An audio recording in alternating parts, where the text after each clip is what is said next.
Our first guest speaker is a graduate of Sandwich Secondary School and is about to graduate from the Bachelor of Arts in Science program in just a few weeks. Rebecca is currently awaiting admission decisions for future university studies, and I'm sure that many opportunities will adorn her future. Please give Rebecca a warm round of welcoming applause as she approaches the microphone. Thank you.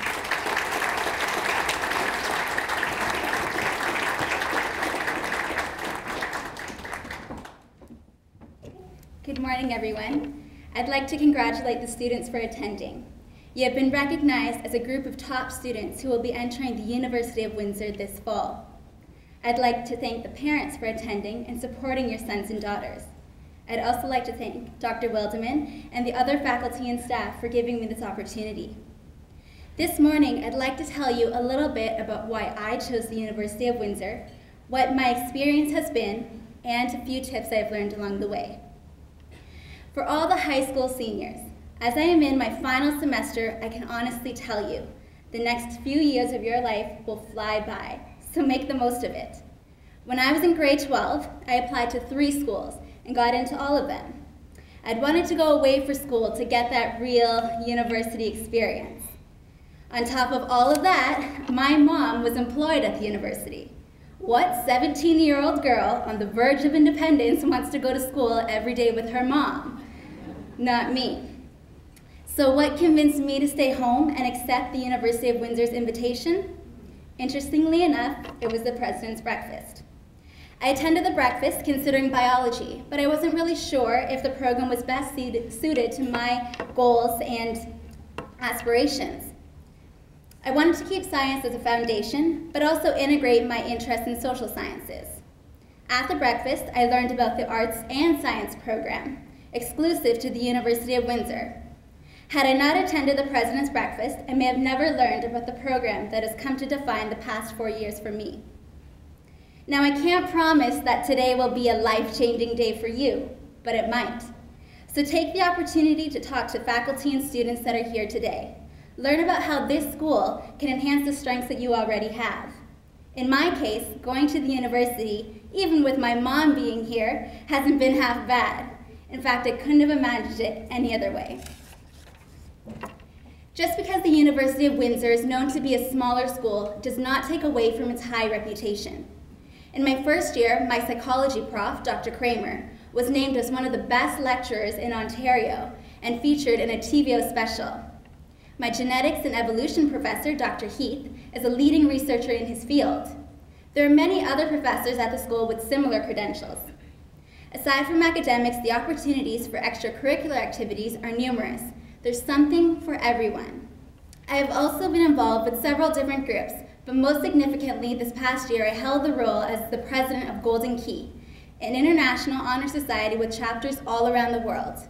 We promote academics, leadership, and service. With over 2,000 members part of our chapter, this has been my biggest leadership experience yet. There's a lot of opportunity to do research in any of the fields that you're in. Personally, I am a research assistant in Dr. Zhang's neuroscience lab. I've learned a lot about the subject itself, but also practical skills that will help me beyond university. For example, our lab uses rats, and being a person who is terrified of furry creatures, this was a challenge for me. But I've learned that I can overcome my fears when needed. Lastly, I've been employed at the law library on campus all 4 years, so you can definitely maintain a part-time job and still be involved. As you can tell, the university has been a big part of my life. I know the opportunities that I've received have solely been due to our close-knit campus, which I hope that each one of you will take advantage of. So what have I learned the past 4 years? Well, I'm going to give you 4 of my own tips. Each tip represents something that I learned in each of the 4 years I've been here, but I hope that you will use them right off the bat in your first year.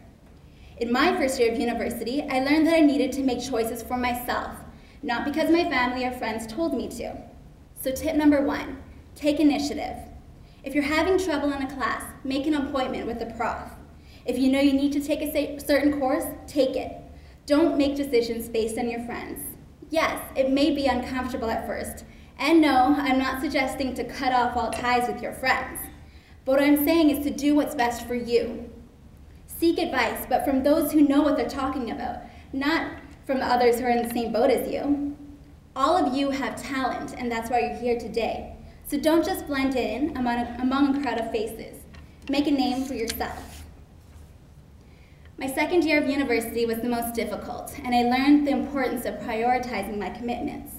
I learned that I wouldn't be able to tackle my 10-page lab report for organic chemistry while solving all the social dilemmas on Facebook. So tip number 2, be organized and use your time wisely. University will be busy, so manage your time. Keep a balance of everything and find a good way of doing it. For me, it was writing in my agenda. Anyone who knows me knows that I write my whole life in this book. So find what works best for you and stick to it. In my third year, I realized that while I was involved with different groups, I wasn't truly passionate about anything yet. First, I took a more involved role on Golden Key and developed many relationships through that. I also started the Micah House Project, a student group that is dedicated to supporting a small orphanage in Honduras. We were eventually able to visit the orphanage last year in August. So tip number 3, be involved with something that you are passionate about. It's very important to keep academics as a priority, but also engage with others and develop your social and leadership skills, because in the real world, this is what counts. In my 4th year, I'm pretty tired, and sometimes it's hard to stay motivated, but I often remind myself I've made it this far and I just have to finish strong. I have to push through and enjoy it while it lasts. So tip number 4, finish strong. And anything you commit to, put in your heart and soul. There's no point of being part of anything if you're going to do it half-heartedly. Whether it's school, extracurriculars, or work, be proud of what you put into it and the outcomes. I hope that I have convinced you all to make the most of your experience here or wherever you go. The university has so much to offer its students, so take advantage of these opportunities. As I finish up these last few weeks of my undergrad, I can genuinely tell you all that attending the University of Windsor has been a privilege, and entering the group of alumni is an honor. I encourage you to learn what the school can offer you, and I'm sure that one of you will be standing in this place 4 years from now, passing on your words of advice from the success you've had here at the University of Windsor. Thank you.